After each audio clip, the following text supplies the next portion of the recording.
Yolanda Guerrero, bienvenida a Atrapalibros, un placer tenerte con nosotros. Un placer para mí estar aquí con vosotros también. Para hablar de tu novela El día que mi madre conoció a Audrey, voy a empezar con una cita tuya. En mi tercera novela están mi madre y su ronda, y esa Audrey Hepburn a la que ella tanto admiraba e imitaba con sabrinas de todos los colores y jerseys negros de cuello vuelto, y su mariquilla, y su música y su cine. Sí, así es, así es. Hay poco autobiográfico en esta novela porque transcurre en los años 60 en los que yo era muy pequeña, los he vivido pero no los puedo recordar. Pero sin embargo sí que hay muchos elementos de los que yo recuerdo de cuando era pequeña que mi madre me contaba. Mi madre se crió en Ronda y para ella Ronda era un lugar mágico, vivió mucho tiempo fuera de Ronda, después ya de adulta. Y cuando vivíamos a 1000 kilómetros de Ronda, mi madre me hablaba de ella como de un lugar maravilloso, mágico. Yo me he criado con sus historias y una gran parte de mi madre está en esta novela, eso sí que es verdad. Y es una novela de amor que está lastrada por los obstáculos, podríamos decir, ¿no? Nos situamos en julio del 65, Yolanda, con los Beatles, que ofrecen su histórico concierto en las Ventas de Madrid. Y es allí donde Lisa y Manuel se enamoran. ¿Quiénes son nuestros protagonistas? Pues Lisa y Manuel son dos personajes que yo creo que abundaron mucho en la España de aquella época. Eran dos personajes enamorados de los Beatles, enamorados de la música, enamorados de todos los aires nuevos que podían llegar a través de los Pirineos en un país que hay que recordar en los años 60 no se incorporó a la modernidad con tanta rapidez y facilidad como lo hizo el resto del mundo, porque España aún prácticamente no había salido de la posguerra, aunque estaban en el último franquismo, pero era, como dice uno de los personajes, el último fascismo que quedaba en Europa después de que tanta sangre y tanto trabajo costó derrotar a los demás, ¿no? Y esa España de los años 60 produjo personajes como Lisa y Manuel. Lisa es una chica gibraltareña que se cría en una familia en la que está híbrida, mixta, o sea, compuesta por gibraltareño y española de la línea de la Concepción, como tantísimas otras familias, que ve peligrar su forma de vida, de comunicación entre España y Gibraltar, porque cada vez son más restrictivas las imposiciones que se ponen los unos a los otros para cruzar la verja. Y Manuel es, en un momento también dado, digo que es representante de la primera España, de la España triste y ojerosa, de la España que, como digo, que no había salido todavía de la posguerra, de una España rural, una España inculta. La madre de Manuel es analfabeta, es una España a la que quiere llegar a la modernidad, pero que está mucho más lejos todavía que la España de Madrid, Barcelona, Valencia. Y ellos dos se encuentran y se enamoran porque están deseando que esos aires de libertad también les entren por el corazón. La situación política, como comentabas, es uno de los principales problemas, ¿no?, a los que se enfrentan los protagonistas. En diciembre del 69 se ordena el cierre de la verja de Gibraltar con aquel lema de Gibraltar español, ¿no?, que tú llamas un muro de Berlín ibérico. Ujú. Si nos referimos al factor humano, ¿cómo afectó ese cerrojazo a la población y qué supuso esa situación para nuestros protagonistas? Para los protagonistas fue el leitmotiv de toda la novela y de toda su vida prácticamente. En la realidad, de hecho, el cerrojazo yo creo que todavía no se ha superado del todo. El cerrojazo fue algo que muy traumático, efectivamente un muro de Berlín, porque cerró la puerta a todas aquellas personas que se habían criado prácticamente juntas. Habían formado familias, habían casado, habían tenido hijos, padres estaban en un lado, los hijos estaban en otro, los amigos también, unos iban a las fiestas de los otros, unos iban a comprar y a trabajar dentro de Gibraltar y después volvían a dormir a sus casas. Eran dos pueblos hermanos que habían estado relacionándose como lo que eran, como dos pueblos hermanos. Y para Lisa y Manuel lo que supone es que por avatares de la vida les sorprende a uno en un lado, a otro en otro, y además de esto, pues, en realidad sí se podía salir de Gibraltar si ibas a través de Londres, Tánger y dabas la vuelta al mundo prácticamente, podías entrar y salir de Gibraltar. Pero además ellos tenían sus propios Montesco y Capuleto que andaban tirándoles cada uno de un brazo para que no pudieran encontrarse y así tuvieron que vivir algunos años.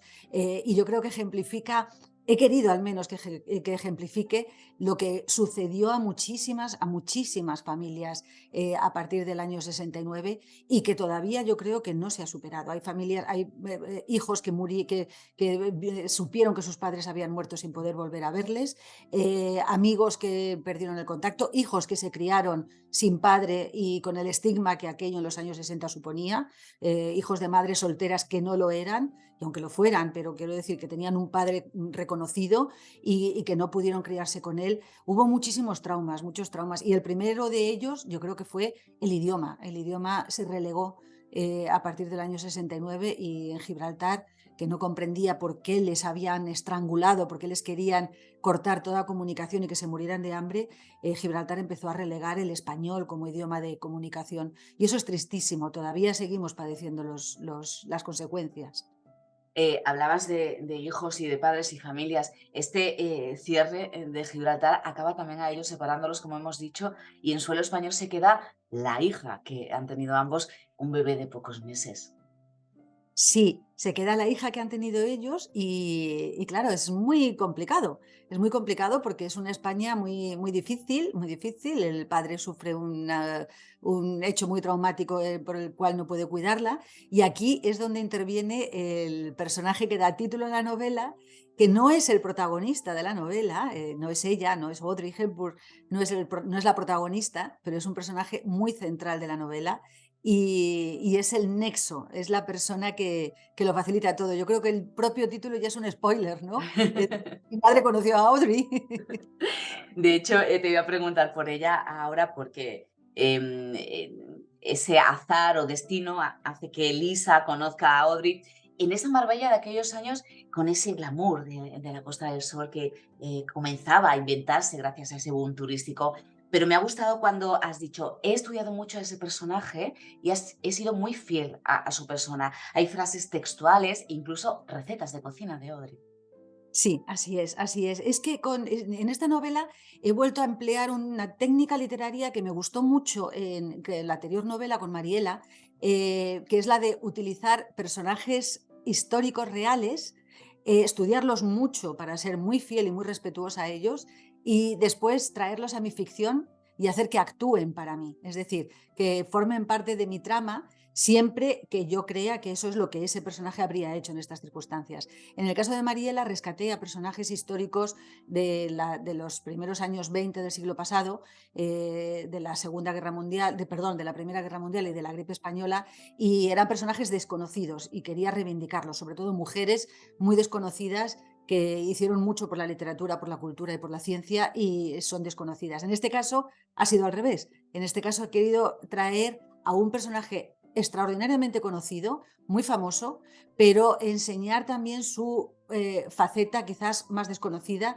que no es la del glamour y las candilejas, aunque sí lo tenía, porque eso le acompañaba siempre a Audrey allí donde iba, pero sí quería mostrar su faceta más humana. Y la de esta mujer os aseguro que es extraordinariamente humana, de una calidad humana, perdón por la repetición, pero es lo que más pienso cuando pienso en ella, de una calidad humana magnífica y creo que también hay que reivindicarla. No solamente era una actriz maravillosa, elegante, glamurosa, sino que era un ser humano extraordinario. Y todo lo que tuvo que pasar, ¿no? Porque descubrimos muchas cosas de ella. Sí, sí, sí, sí. O sea, Audrey ha sido el personaje real de Audrey.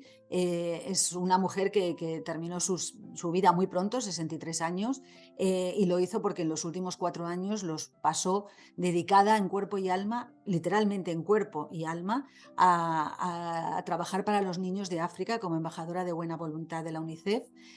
Contrajo un extraño cáncer de colon. Posiblemente hoy ya sí se sabría qué es, en aquel momento hace 30 años, justo 30 años este año se cumplen, se creyó que era un cáncer de colon, pero posiblemente fue algo que contrajo comiendo comida de muy dudosa calidad higiénica y en lugares muy insalubres mientras estaba viajando por el tercer mundo. Pero yo creo que fue de todos los trabajos que hizo, por este le pagaron $1 al año y decía que era el mejor trabajo de su vida. el de embajadora de la UNICEF para ayudar a los niños. Audrey Hepburn es una persona que yo creo que tendría que estudiarse más en su vertiente de ser humano, insisto otra vez en esta Mm. palabra, porque es que es mucho más que una actriz elegante, que lo era, bellísima, elegantísima y glamurosa, era mucho más que eso. Hay otros personajes, por destacar algunos, Mariquilla y Emil, por ejemplo. Sí, Mariquilla, perdón, Mariquilla y Emil son los Montesco y los Capuleto. Mariquilla es una representante, yo creo que también de esa primera España triste y ojerosa, de la España que no pudo superar bien la posguerra, analfabeta, muy inculta, muy cerrada, pero al mismo tiempo es una de las muchas mujeres que en aquella época se quedaron solas, se quedaron sin marido. En el caso de Mariquilla fue porque el marido se convirtió en maquis, que fue una guerrilla que trató de luchar contra Franco en la posguerra y duró hasta entrados los años 50. Su marido fue maquis, guardia civil leal a la República, echado al monte. Su hermana después pues también le faltó el primer hijo murió cuando tenía solamente 3 años de hambre a causa de la guerra. Es una mujer que yo creo que representa a muchísimas mujeres de aquella generación, de aquella época, que tuvo que luchar sola para salir adelante y que se dedicó al extraperlo. Es decir, se dedicó a comerciar con productos, a escondidas, con productos que traía de Gibraltar y los introducía en España a cambio de en Gibraltar, a llevar a los gibraltareños cosas que allí no se producían, como son las chacinas, salchichón, lomo, embutidos, cosas que en Gibraltar eran muy apreciadas antes del cerrojazo y que muchas españolas llevaban a escondidas.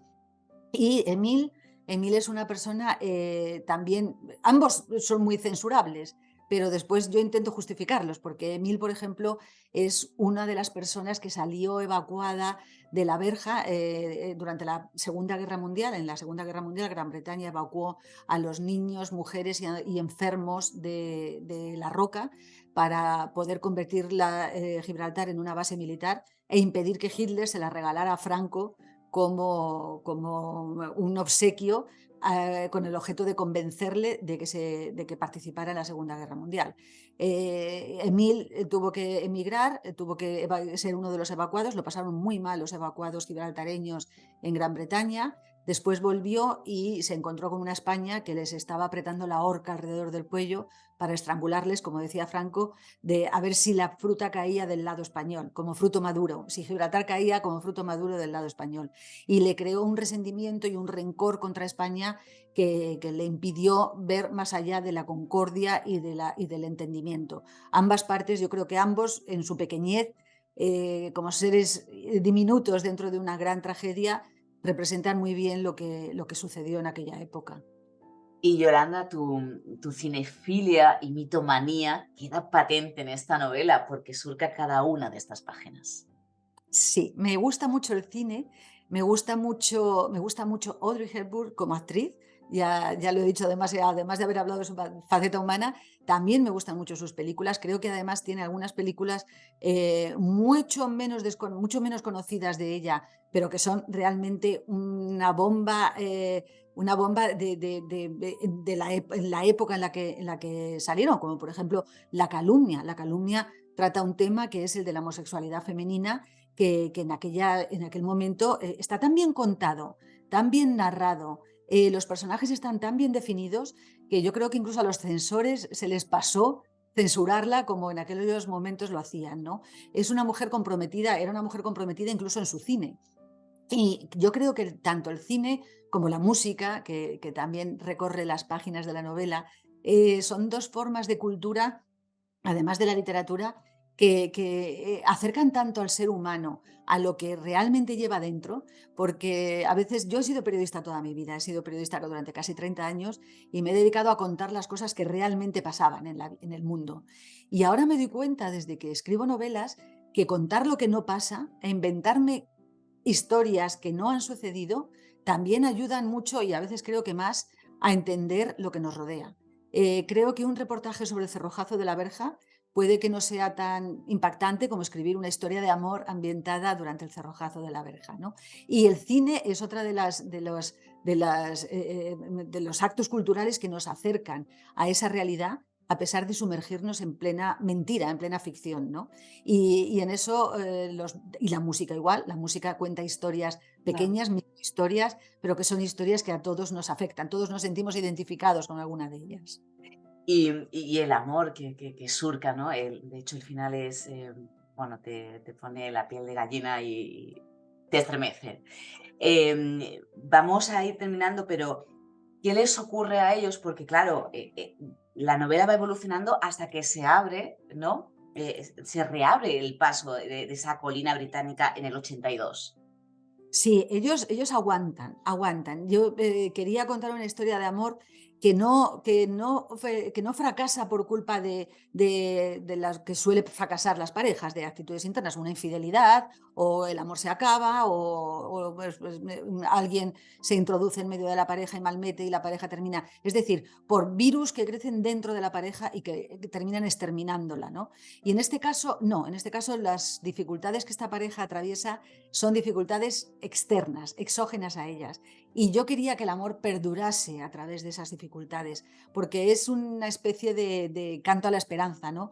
El amor es lo que puede acabar con todo, incluidas las guerras, incluidas las incomprensiones políticas, incluido todos los malos entendimientos. En algún momento los personajes dicen qué malas son las banderas cuando no sabemos ponérnoslas, cuando no sabemos que con la bandera podemos estar tapando el sol al de al lado. Es decir, cuando con una bandera o en nombre de una bandera estamos dañando a lo que también otro personaje dice, a ese grupo de personas tan importante que se llama gente. Y cuando es la gente la que sufre este tipo de penalidades, hay algo que sobrevive por encima de todas ellas, que es el amor. Y eso es lo que quería reflejar con Lisa y Manuel. De hecho, dices, para el amor siempre ha de haber tiempo suficiente. Sí, porque en un momento determinado hago decir a Audrey bueno, pues que alguien le dijo en algún momento que poco tiempo has tenido de vida, porque ella murió con 63 años. Y ella contesta, para el amor siempre hay tiempo suficiente, por muy corta que sea una vida. Si la desperdiciamos, si tenemos una vida muy larga y no hemos amado, es una vida que no ha merecido la pena. El amor, aunque vivas muy pocos años, aunque tengas muy poco tiempo para ejercerlo, para el amor siempre tiene que haber tiempo suficiente. Y ya la última, Yolanda, has dicho que para futuras novelas, por ejemplo, te gustaría ahondar en el campo de Gibraltar, porque dices que esta historia empezaba en los años 60, pero puede seguir perfectamente. Puede seguir y de hecho yo creo que sigue cada día, sigue cada día. Hay un personaje que también introduzco en la novela, que es una descendiente de la anterior Mariela de mi anterior novela, y les he prometido a todas las enfermeras, además, que también os lo cuento a vosotros, que a partir de ahora todas las novelas que escriba, no sé cuántas me dará la vida, pero aquellas que pueda seguir escribiendo, siempre habrá una enfermera en ella. Y quizás este personaje sea un hilo del que tirar, porque es verdad que en Gibraltar y en todo el campo de Gibraltar todavía se sigue padeciendo las consecuencias de aquel cerrojazo y hoy en día sabemos de la importancia de la profesión médica, así que son dos elementos a tener muy en cuenta para futuras novelas. Oye, ¿cómo ha sido recorrer para documentarte y hablar con diferentes personas y que surja la novela? Porque he visto que has disfrutado también mucho con esa documentación y esa labor de investigación. Sí, sí, además eso es algo fundamental para mí en cualquier novela. La labor de investigación es fundamental porque es lo que yo hacía también cuando escribía reportajes y entonces es de formación profesional, ¿no? Yo necesito investigar sobre el terreno, leer mucho, hablar mucho con la gente y mis viajes a Gibraltar la verdad es que han sido muy, muy interesantes. Yo no lo conocía, no había estado antes, no sabía de ellos más que lo que sabemos todos, pero ahora que ya he conseguido hablar con gente. De hecho, conocí a una persona allí que tenía 12 años cuando se produjo el cerrojazo y me contaba sus aventuras con la libra predecimal, cuando cambió, cómo vivió la población de Gibraltar todo aquello. Y hubo gente que me ha dicho, curiosamente, me dice que si España no hubiera cerrado la verja en el 69 de aquella manera tan traumática, si no los hubiera arrancado de sus entrañas, es muy posible que hoy Gibraltar fuera español. En aquel momento Gibraltar votó en contra de la pertenencia a España en un referéndum celebrado en el 67, en contra masivamente de la pertenencia a España, pero tiene toda la lógica. Ellos pertenecían a un país democrático en el que se podía votar, en el que no había fascismo, que había derrotado al fascismo precisamente en la Segunda Guerra Mundial, y lo que España le proponía era que pasaran a formar parte de una dictadura. Franco les proponía, les decía a ellos, no os preocupéis, a vosotros sí que os voy a dar libertad de expresión, pero claro, ellos decían, si no se la das a tu pueblo, ¿cómo nos las vas a dar a nosotros? En fin, que aquello era totalmente lógico y comprensible que no quisieran pertenecer a España. Algún personaje mío también dice en algún momento, esto no va contra los españoles, esto va contra un dictador que nos quiere asumir dentro de su propio régimen y no queremos pertenecer a él. Pero la reacción franquista fue tan dura, tan fuerte, que aquello sí que se interpretó como que España nos aparta de su lado y eso se ha ido transmitiendo de generación en generación. Fue muy duro saber que aquellos miles de personas fueron encerrados con una verja para dejarles morir de hambre, que es lo que en realidad pretendían. Gran Bretaña les salvó, eso sí que es verdad. Y entonces, claro, ahora lógicamente ya es muy difícil cerrar aquella cicatriz. Y ya brevemente, ¿qué le ha dado a Yolanda Guerrero el día que mi madre conoció a Audrey? Porque a nosotros nos ha dado una historia de amor y conocer nuestro contexto más cercano, ¿no? Político y social. ¿Qué te ha dado a ti? A mí me ha dado lo mismo, fíjate, porque una de las cosas más bonitas de una novela es no escribir sobre lo que ya se conoce. Sería muy fácil escribir sobre cosas que yo conozco y que vivo en el día a día. Es escribir sobre lo que no se conoce. Y yo investigar sobre lo que ocurrió en Gibraltar, conocer a la gente que he conocido en Gibraltar y fuera también de Gibraltar, en toda la comarca del campo de Gibraltar. Tratar de entender lo que en España todavía es muy difícil entender porque es un hecho histórico bastante desconocido, lo que sucedió en el 69. ¿No? La gente no sabe muy bien lo que ocurrió, no se estudia, no se analiza en profundidad. Sin embargo, hacerlo yo, para mí eso sí que ha supuesto un verdadero descubrimiento, un ejercicio de empatía tan grande, tan tremendo, que he cambiado mi visión completamente de lo que sucedió en aquellos años. Y la historia de amor lo que me ha permitido es recordar lo que yo creo que todos sabemos, que el amor, no solamente el amor de pareja puede fracasar y puede durar unos años nada más. Cualquier amor, el amor de los hijos, el amor de la familia, el amor de los amigos, el amor de los seres humanos entre sí, el amor es lo que realmente salva el mundo. Gracias, Yolanda. Ha sido un verdadero placer hablar contigo. Para mí también, muchísimas gracias por invitarme. Gracias.